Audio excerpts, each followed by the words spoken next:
Evangelho, segunda-feira da 19ª semana do Tempo Comum. Hoje, memória facultativa de Santa Joana Francisca de Chantal, religiosa, e de São Ponciano, Papa, e Santo Hipólito, sacerdote e mártires. O Senhor esteja convosco, Ele está no meio de nós. Proclamação do Evangelho de Jesus Cristo segundo São Mateus. Glória a vós, Senhor. Naquele tempo, quando Jesus e os seus discípulos estavam reunidos na Galileia, ele lhes disse: O Filho do Homem vai ser entregue nas mãos dos homens. Eles o matarão, mas no terceiro dia ele ressuscitará. E os discípulos ficaram muito tristes.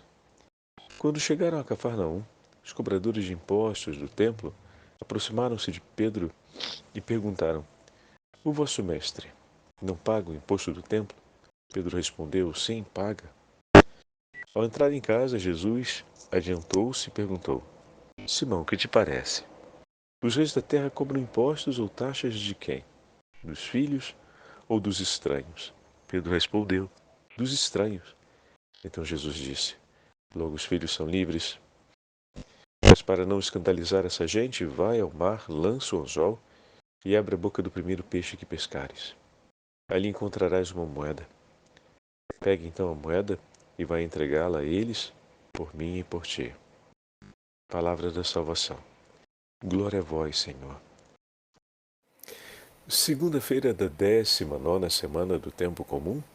Hoje, memória facultativa de Santa Joana Chantal, religiosa, e de São Ponciano, Papa, e Santo Hipólito, sacerdote e mártires. Em nome do Pai, do Filho e do Espírito Santo.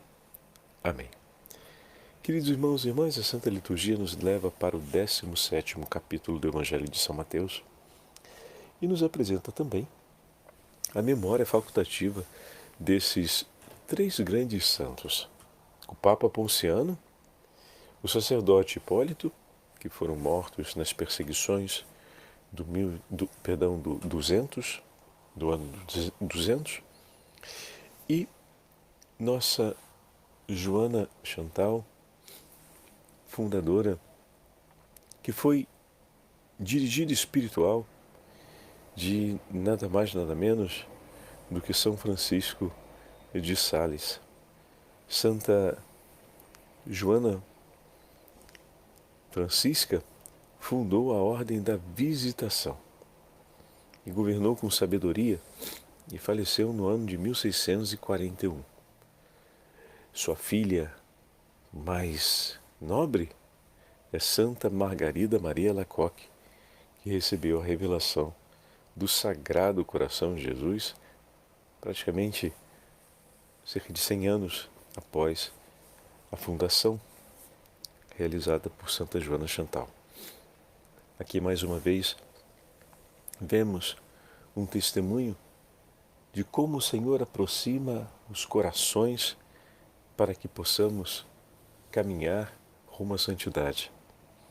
Santa Francisca foi casada depois do seu tempo de matrimônio, quando o marido faleceu, dedicou-se com grande perfeição ao seguimento de uma vida recolhida e de entrega a Nosso Senhor. E aqui, São Francisco de Sales a acompanhou como diretor espiritual e a conduziu numa estrada de perfeição. Olha que maravilha, né? Quando nós pensamos a beleza desses testemunhos, o nosso coração se alegra porque vemos que de fato o Senhor cuida de nós. Como hoje no Evangelho testemunha Ele, nós já vamos compreender melhor, com a ajuda de Santo Ambrósio, como testemunha Ele mesmo no cuidado de amor por Pedro. São Ponciano e Santo Hipólito viveram num período muito difícil de perseguição contra a Igreja. Ponciano foi ordenado bispo de Roma no ano 231. Então, ali ele foi eleito papa. Mas, pela perseguição, foi desterrado para a região da Sardenha. É uma ilha ao lado da Itália, juntamente com o sacerdote Hipólito. Foi Massimino, imperador, que os manda para o exílio, e no 235 ele morre na ilha da Sardenha. Seu corpo foi trazido para as catacumbas de São Calixto e foi sepultado naquele lugar, enquanto Hipólito foi sepultado numa outra catacumba na Via Tiburtina. A Igreja, desde o IV século, presta culto a esses dois grandes mártires que entregaram a vida em um dos momentos difíceis da história da Igreja por amor ao Senhor, que combateram o bom combate, guardaram a fé e se entregaram a Deus. Bom, no Evangelho de hoje, o Senhor começa fazendo o anúncio da paixão aos seus discípulos. E mais uma vez percebemos que os discípulos ainda têm dificuldade em compreender o que o Senhor está anunciando para eles. Naquele tempo, quando Jesus e os seus discípulos estavam reunidos na Galileia, ele lhes disse: o Filho do Homem vai ser entregue nas mãos dos homens. Eles o matarão, mas no terceiro dia ele ressuscitará. E Mateus escreve, e os discípulos ficaram muito tristes. Depois, o texto muda a localização e contexto. Mateus narra um outro episódio. Essa primeira narrativa do texto de hoje, relacionada ao anúncio da paixão, mostra o quanto o coração dos discípulos ainda tinha dificuldade, como eu acabei de falar, em acolher aquilo que o Senhor lhes dizia. A tristeza é um sentimento que reina no coração dos apóstolos. Não lhes falta a fé, mas não existe uma fé vigorosa o suficiente para levá-los para além da tristeza.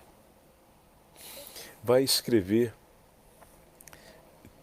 Teodoreto de Ciro, bispo, a respeito da encarnação de nosso Senhor Jesus Cristo, as seguintes palavras para compreendermos um pouco mais a grandeza do gesto de amor de nosso Senhor, que os discípulos ainda não conseguem compreender. Com liberdade vai Jesus ao encontro dos sofrimentos preditos a seu respeito e que ele mesmo anuncia a seus discípulos. Por várias vezes os pré-anunciou a eles, tendo mesmo repreendido a Pedro em um momento, que repeliu o anúncio da paixão e declarou que por eles se daria ele a salvação do mundo. Por isso apresentou-se aos que vinham buscá-lo, dizendo: sou eu quem procurais. Acusado, não respondeu. Podendo esconder-se, não o quis, embora por mais de uma vez se tenha furtado e tenha fugido às ciladas dos seus perseguidores. Chora Jesus sobre Jerusalém, que pela incredulidade atraía sobre si a ruína, e prediz a suprema destruição do templo outrora famoso e grandioso. Com toda a paciência, suporta ser batido na cabeça por homens duplamente escravos, esbofeteado, cuspido, injuriado, atormentado, flagelado e, por fim, crucificado e dado por companheiro de suplício a 2 ladrões.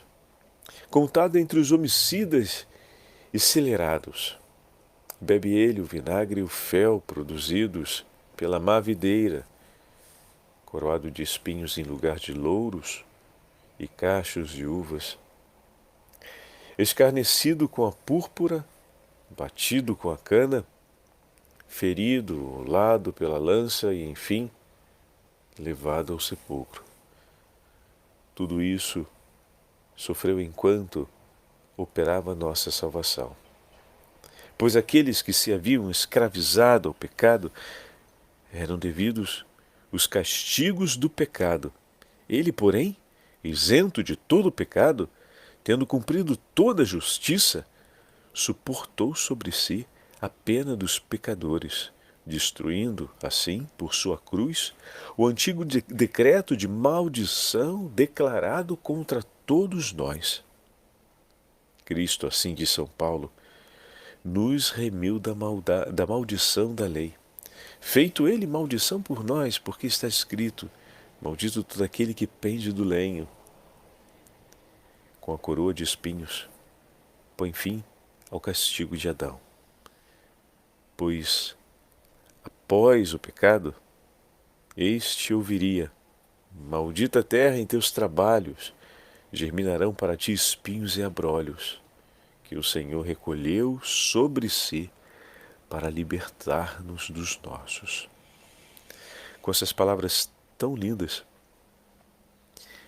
Teodoro de Ciro nos fala um pouco mais a respeito do anúncio da paixão que acabamos de ouvir no Evangelho, que o Senhor anuncia a Pedro, mas que Pedro não consegue compreender. Nessa mesma direção, o texto segue com o anúncio da liberdade dos filhos de Deus. Aqueles que são filhos de Deus são livres. Jesus, como Filho de Deus, em sua liberdade, é completamente isento de qualquer culpa e de qualquer condenação. Mas ele, como acabamos de ouvir, se faz culpado para isentar-nos da nossa culpa. Por isso, Santo Ambrósio vai escrever: quando Cristo reconciliou o mundo com Deus, não tinha evidentemente necessidade de reconciliação para si mesmo. De fato, por que pecados deveria apaziguar a Deus se não tinha cometido pecado algum? Por isso, quando os judeus lhe exigiram o imposto requerido pela lei, esse imposto é o imposto do templo, que é justo a todos aqueles que dependem do templo, lugar onde se oferece o sacrifício de reconciliação. Então, teoricamente, todo aquele que paga o imposto depende desse sacrifício de reconciliação para poder estar em comunhão com Deus. Mas Jesus é o próprio Filho de Deus, então ele não tem a necessidade. Jesus disse a Pedro, assim escreve Santo Ambrósio: Simão, o que te parece? De quem recebem os reis da terra impostos e tributos? Dos filhos ou dos estranhos? Pedro respondeu: dos estranhos. Jesus então lhe disse: então os filhos estão isentos. Mas para não escandalizarmos, vai ao mar, lança um anzol, apanha o primeiro peixe que morder a isca, abre-lhe a boca e encontrará uma moeda. Pega e paga-lhe seu imposto por mim e por ti. Desse modo, mostra-nos que nada tinha de expiar pelos seus pecados pessoais, porque não era escravo do pecado. Mas como filho de Deus, estava livre de todo pecado. O filho era livre. O escravo é que estava em situação de pecado. Como era livre, Jesus não pagou nada pela redenção de sua alma. Ele, cujo sangue poderia pagar amplamente a redenção dos pecados de todo o mundo, ele tem direito de libertar os seus, pois não tem qualquer dívida. Por isso, diz a Pedro, oferece por mim e por ti. A primeira oferta é a sua. Ele se oferece por nossos pecados, por mim e por ti. Mas eu vou mais longe, escreve Santo Ambrósio. Cristo não é o único que nada deve para a redenção ou expiação de seus pecados pessoais. Se olharmos para cada homem crente, podemos dizer que nenhum homem tem de pagar pela sua própria expiação. Por quê? Porque Cristo expiou-nos para a redenção.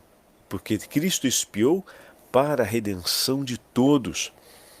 Pois que homem achará que o seu próprio sangue é capaz de o redimir, quando Cristo derramou o seu sangue para a redenção de todos? Por isso, todo crente tem certeza que Cristo, pela fé, o redimiu em seu sacrifício e nele tem assegurada a sua liberdade de filho. Agradeçamos ao Senhor pelo sacrifício da nossa libertação e digamos: somos teus, pois o teu sangue nos redimiu, nos lavou e nos escolheu para ser. O Senhor esteja convosco, Ele está no meio de nós. Pela intercessão da Imaculada Virgem Maria, Rainha dos Mártires, e pela intercessão de Santa Joana, São Ponciano e Santo Hipólito, abençoe-vos o Deus Todo-Poderoso, Pai, Filho e Espírito Santo. Amém.